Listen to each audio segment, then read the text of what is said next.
Thank you so much. And I am thrilled to be here and to see so many friends around. Wonderful. I haven't seen anybody when I came in, like a crazy person, but um, I want, sorry, I want to take just a moment to express my condolence to the Washington community and to those who may have lost loved ones in the shooting today in the Navy Yard. Very, very sad. So let me first thank Nancy and the organizers for inviting me today and have the opportunity to hear from you and participate in this important discussion.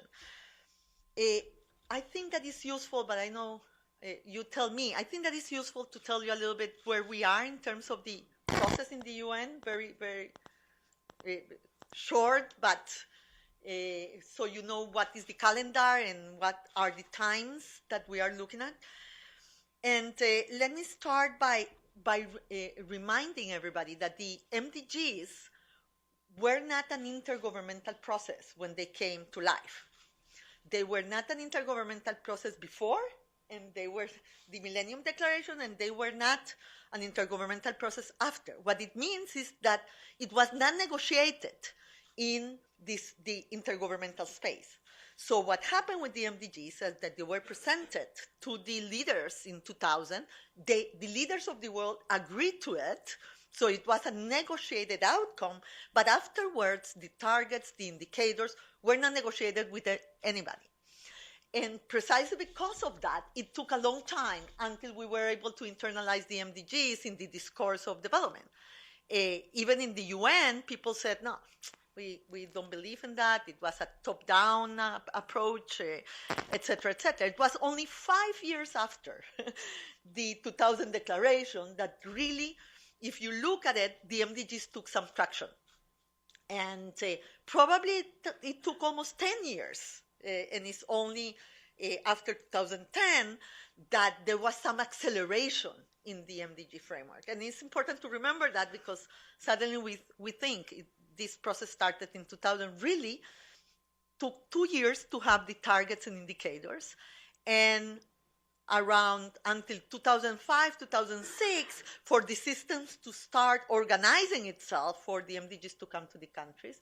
And there was a huge effort for internalizing the MDG framework in the planning, in the budgets, and of the countries themselves.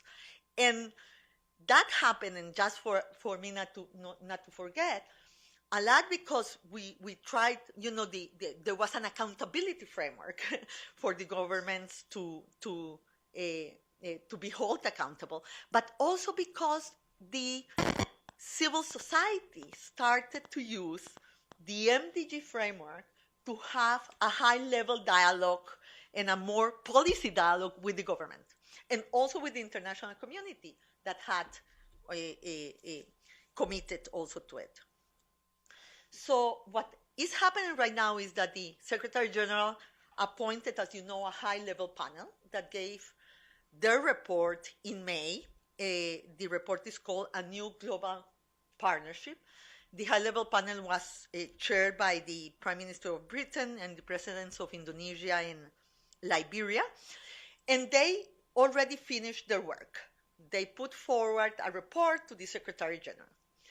Parallel to that, there were 2 reports coming from the UN, not from an external panel, but from the UN, in an interagency process of 60 agencies, funds, and programs that put together 2 reports. And from these 2 streams, the high-level panel and the interagency panel, the Secretary General just released his report to the General Assembly that will be, debated in the General Assembly when the Secretary formally will present it on the 25th, I think, 25th, yes, of September, in the margins of the General Assembly, when everybody will be there. And this is called, the report is called A Life of Dignity for All, and talks about accelerating progress until 2015,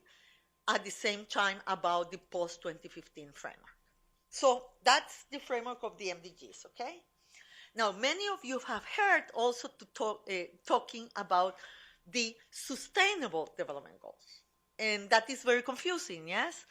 Because the Sustainable Development Goals is something that comes from the Rio Plus 20 process. It's an intergovernmental decision that is embedded in the outcome of Rio Plus 20, where they decided to start a process of negotiation to establish sustainable development goals. Sustainable development goals meaning, the three pillars of sustainable development goals that will articulate economic, social, and environmental goals. So part of the challenge that all of us that are involved in this discussion will be facing, yes, is how these two streams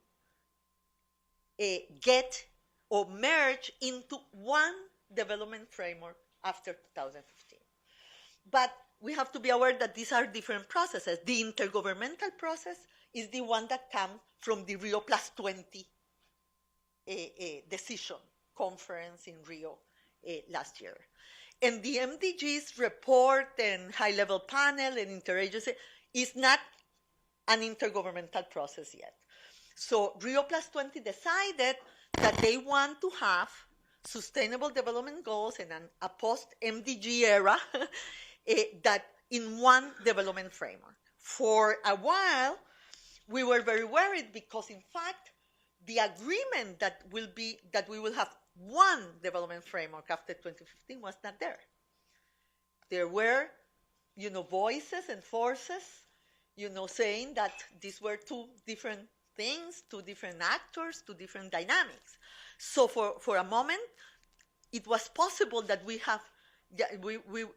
ended up after 2015 with two sets of targets and indicators that will make us all crazy, and for sure the countries themselves. Yeah, because you can imagine the tax that will be on a country with low capacities and problems institutionally and problems in information to have two different sets of goals. One, centered around poverty and the other centered around sustainable development. So right now, I think we have won the battle that we will have one framework after 2015. So these are good news.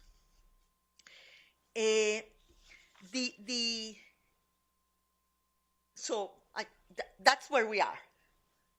The open working group is already meeting and having their own process. And maybe the other just piece of information for all of you is that also from the Rio Plus 20 conference and outcome document, there is a sustainable development financing expert group working that has all to do what will be the financing mechanisms and framework for the after 2015. And there, the discussion that will be with afterwards will be very important, yes, because the whole issue of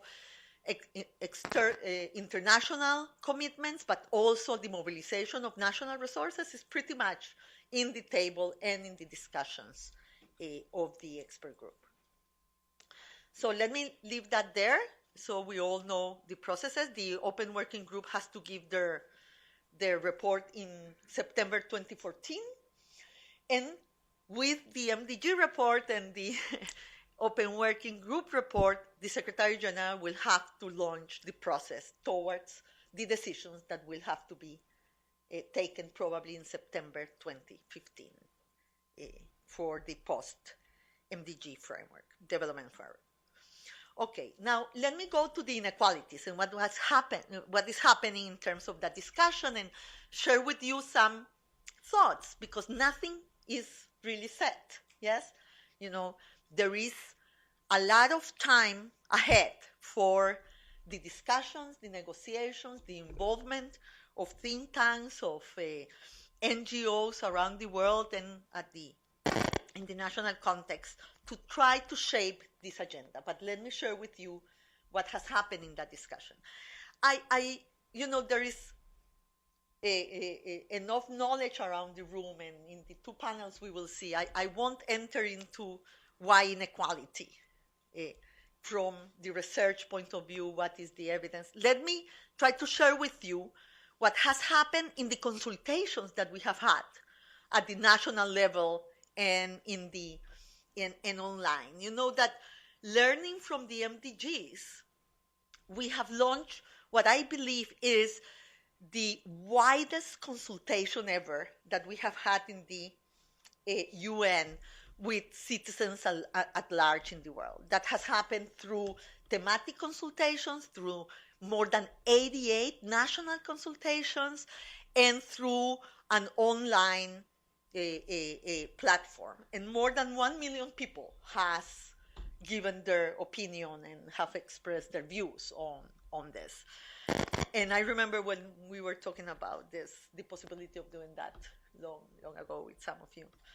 So we have tried to bring many groups that has never participated in a global conversation before, yes?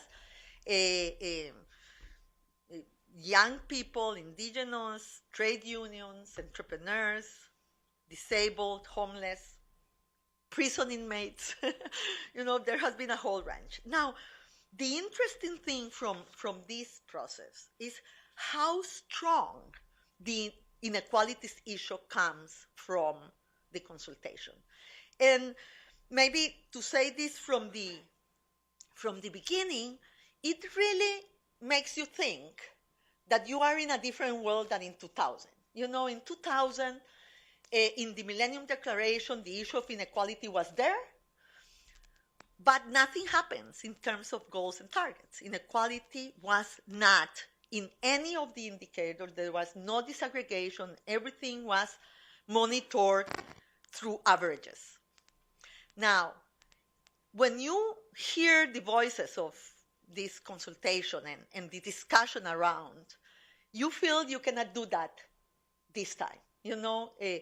There is really a call and a very strong expectation for inequality to be included in the new development agenda.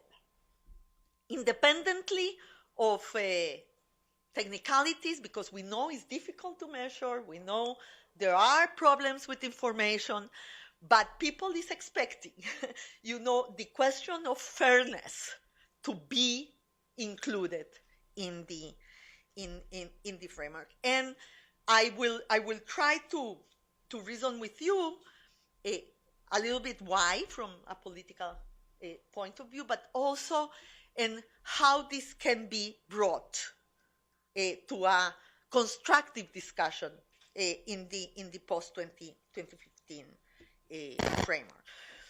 These voices to address inequalities in many of these people have been experiencing rising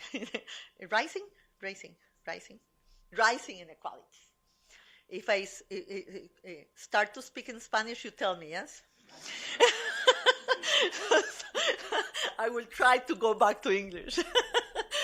So they have been living in rising inequalities. On the one hand, so this demand for inequalities to be much stronger considered is understandable, but also,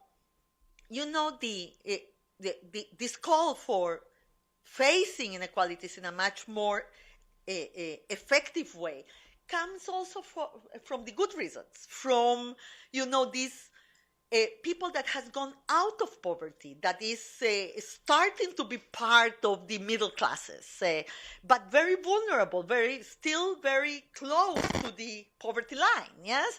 They have not distanced themselves from the vulnerability so much, and they have found a voice, and they are using their voice and for demanding more participation and more attention to the things that they live day to day, for the inequalities that they experience that hamper their ability to make it better for them and for their families. So it's not only because of the wrong reasons that this is happening, it's also because of good reasons in terms of some success of the things that have happened in the last year. So this is also a voice that is demanding better government and better services. So the issue of quality as a driver also of the reproduction of inequalities is also coming into the agenda in these consultations. So let me, I have, how much? Just to time my... 3 or 4 minutes? Impossible. But I will run. So let me tell you then how the high-level panel responded to this pressure, and what is the discussion around it.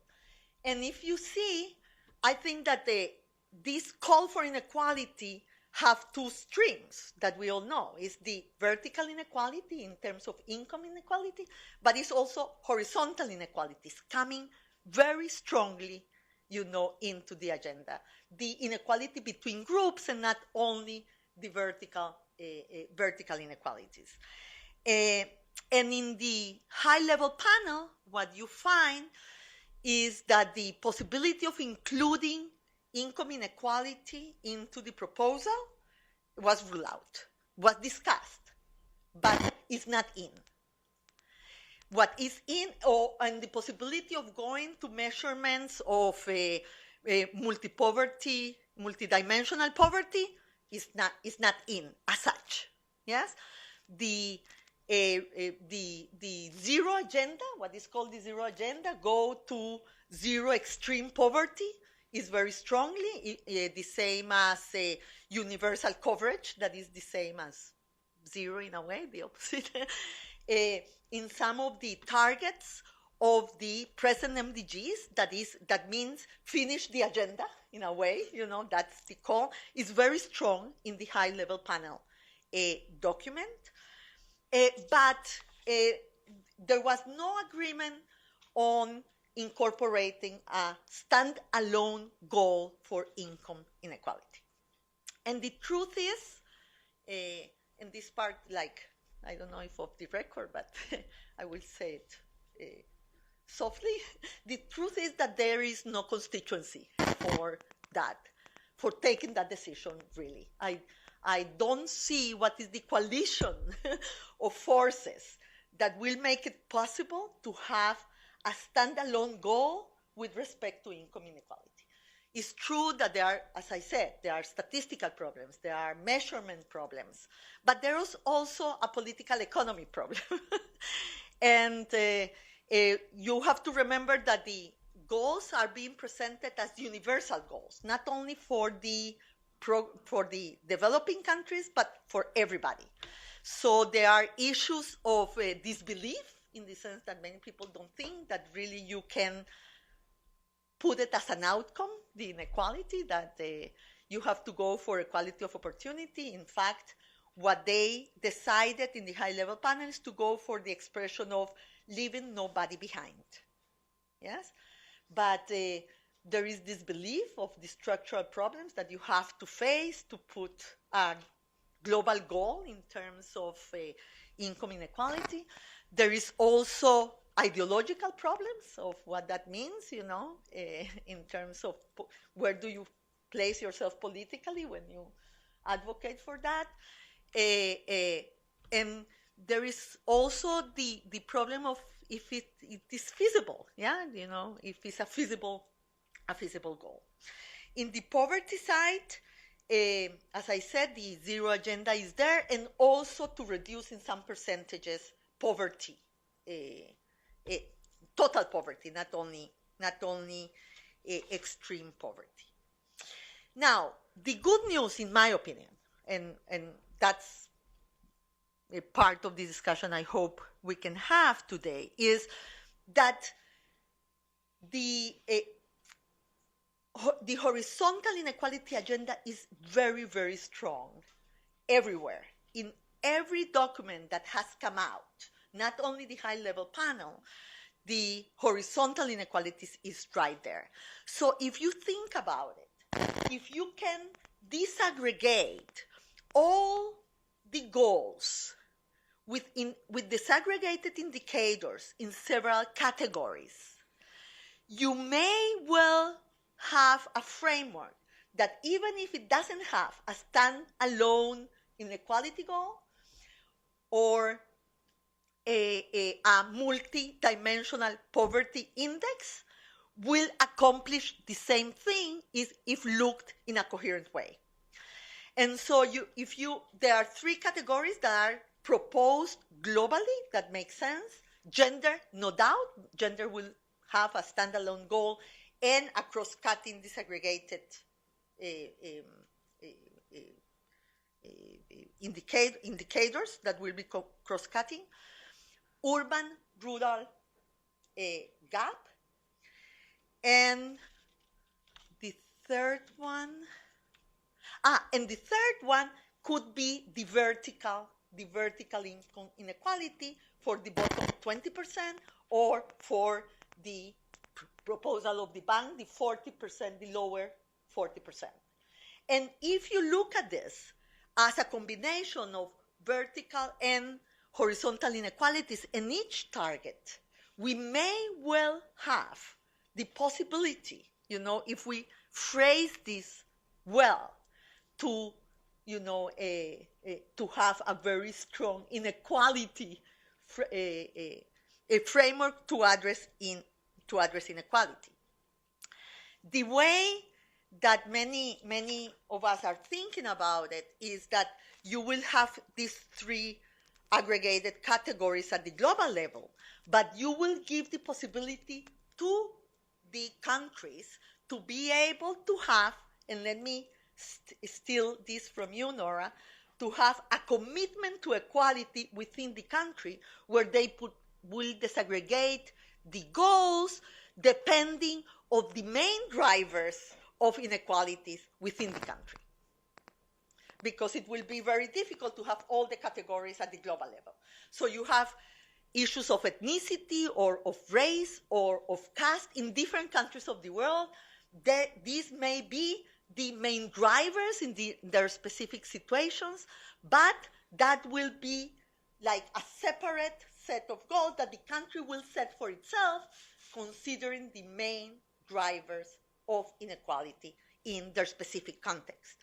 But there will be these three groups of aggregate categories that could be tracked and monitored at the global level. And I think that this is, a little bit what is coming out from the discussions, and it's a very strong challenge. Still, the indicators have to be developed and agreements have to be reached, but there is a good space, I think, to still influence this agenda, with inequalities being much more important in the next framework to be. My last thought is the following.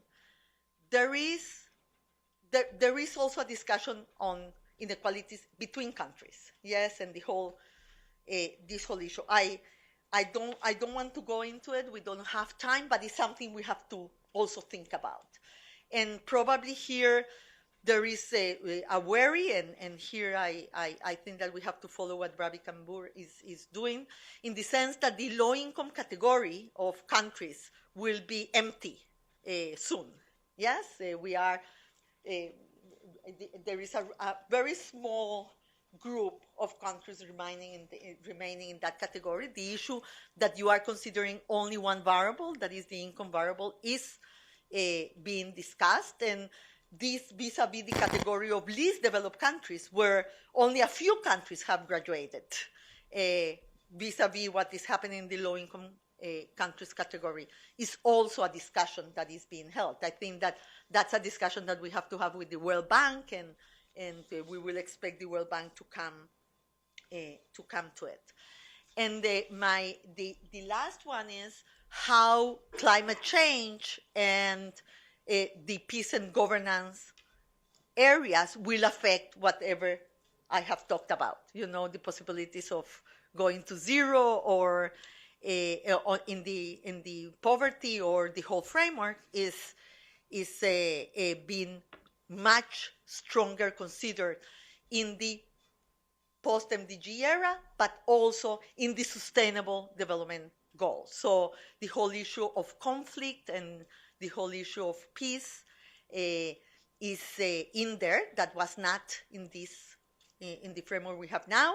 And the whole issue of governance and corruption and what we do on that side is also considered and is absent from the framework that we have right now. So these are two different areas that affect, you know, whatever we can achieve in the goals for the future, but also on the dynamic of development in the present world. So this is more complex, but is more complete, whatever is being proposed and put in the table for discussion to the international community. So thank you.